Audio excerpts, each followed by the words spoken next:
ज्ञानवापी मस्जिद की सुरक्षा कभी ऐसी नहीं देखी गई जैसे इस वक्त है। काशी विश्वनाथ मंदिर के आसपास पूरे इलाके में सतर्कता है, पूरे काशी में अलर्ट है। चप्पे चप्पे पर सुबह से ही चौकसी है। पुलिस प्रशासन सर्वे से ठीक पहले ज्ञानवापी मस्जिद परिसर को किले में बदल दिया है ताकि शांति में कोई खलल न डाल पाए, ताकि सर्वे का काम निर्विघ्न शुरू हो और बिना बाधा के पूरा हो जाए।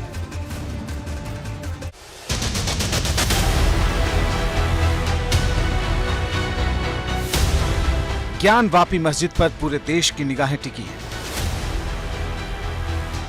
इसके विवादित परिसर से जुड़े श्रृंगार गौरी केस में सर्वे को लेकर तमाम तैयारियां पूरी हो चुकी हैं। ज्ञानवापी के चारों तरफ के इलाके में जबरदस्त चौकसी है। चप्पे चप्पे पर सुरक्षाकर्मी तैनात हैं। परिंदा भी पर न मार सके, कुछ ऐसे इंतजाम किए गए हैं। वाराणसी कोर्ट ने अपने फैसले में दो टूक कहा है कि जिला प्रशासन वो तमाम इंतजाम करे जिससे सर्वे में कोई खलल न डाल सके।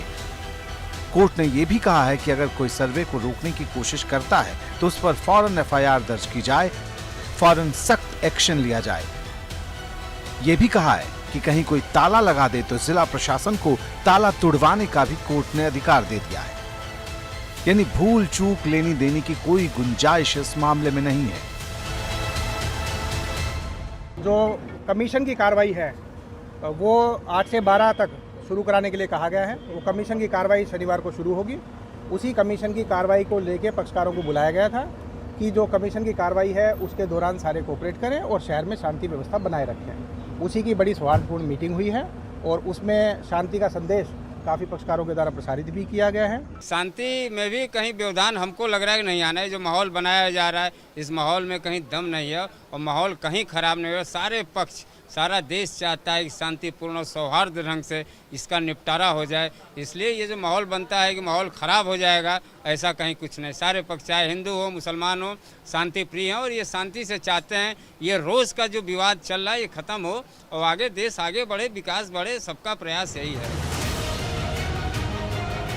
दोनों पक्षों के साथ एसीपी ऑफिस में पुलिस प्रशासन की बनारस में मीटिंग हुई। डीएम से लेकर एसपी तक शांति की गारंटी देने में जुटे हैं। दोनों पक्षों से अपील कर रहे हैं तो वहीं मस्जिद कमेटी सर्वे को रुकवाने के लिए सुप्रीम कोर्ट पहुंच गई।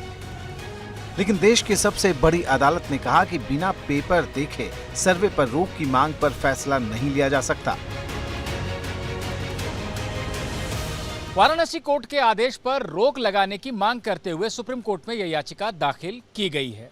यह मामला चीफ जस्टिस एनवी रमन्ना की अध्यक्षता वाली बेंच के सामने रखा गया तो चीफ जस्टिस ने कहा कि बिना मामले की फाइल को देखे वो कोई आदेश नहीं दे सकते। इससे पहले 21 अप्रैल को इलाहाबाद हाईकोर्ट ने भी निचली अदालत के आदेश पर रोक लगाने से मना कर दिया था। तो इनका कोशिश ये है, इनका प्रयास ये है किसी तरह से इसको रुकवा दिया जाए तत्काल प्रभाव में। बाकी आगे जो होगा देखा जाएगा। लेकिन कोर्ट ने अभी ये अच्छा किया है कि बिना सुने, बिना कागजों को पढ़े मैं ऑर्डर नहीं कर सकता। कोर्ट ने मेंशन किया, क्लियर किया है। वाराणसी कोर्ट ने इस बार एडवोकेट कमिश्नर अजय मिश्रा के साथ स्पेशल एडवोकेट कमिश्नर के रूप में विशाल सिंह और एडवोकेट कमिश्नर के रूप में अजय प्रताप सिंह की नियुक्ति की है। कमीशन की इस कार्यवाही में दोनों पक्षों के 30 से ज्यादा लोग शामिल रहेंगे। इस दौरान डीएम, पुलिस कमिश्नर भी पर्यवेक्षक के रूप में मौके पर मौजूद रहेंगे। सर्वे की निगरानी खुद मुख्य सचिव और डीजीपी करेंगे। प्रशासन ने अपनी कल की सुरक्षा व्यवस्था कैसे कराया जाए, कल कमीशन इस पे अपनी व्यवस्था मीटिंग कर रहे हैं। हम लोगों से भी बातचीत चली है और कुल मिला के बस यही है कि कल व्यवस्थित और सही ढंग से निर्विघ्न रूप से कल कार्रवाई पूर्ण हो। यही जिला प्रशासन का भी प्रयास है। हम लोग तो भाई इसमें लगे ही हैं न्यायालय के आदेश पर। अब सबकी निगाहें इस बात पर हैं कि आखिर 17 मई तक सर्वे पूरा होने के बाद काशी का रहस्यकाल किस नए मोड़ पर पहुंचकर खत्म होगा। आखिर आस्था के ज्ञानवापी से क्या बाहर निकलेगा। एबीपी गंगा के लिए वाराणसी से मोहम्मद मोइन के साथ नीतीश कुमार पांडे की रिपोर्ट।